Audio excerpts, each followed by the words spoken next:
Au Mali, l'Azalaï Hotel Salam de Bamako a accueilli du 18 au 20 août une importante rencontre régionale consacrée aux loteries nationales et aux paris mutuels urbains.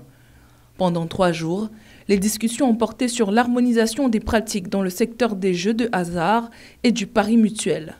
Au cœur des échanges, la régulation, la transparence et surtout la contribution de ces sociétés publiques au financement du développement. Cette rencontre est donc bien plus qu'un échange technique. Elle est l'expression d'une volonté commune de bâtir une communauté de pratiques, de conscience et d'innovation au service de nos peuples et de nos économies. Les organisateurs insistent.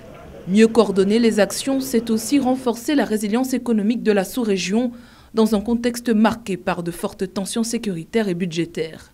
L'idée étant de démontrer que, bien encadrés, ces revenus peuvent contribuer au financement de secteurs vitaux comme l'éducation, la santé ou l'emploi des jeunes.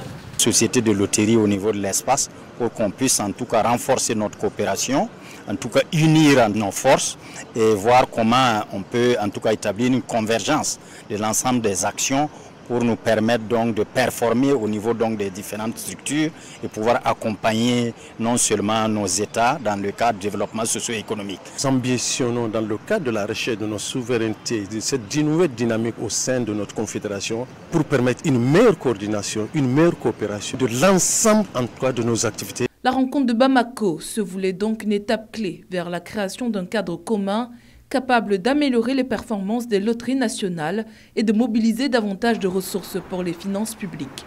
À travers ce rendez-vous, l'Alliance des États du Sahel entend poser les bases d'une intégration économique par les jeux de hasard et de paris au service de la croissance et du bien-être des populations.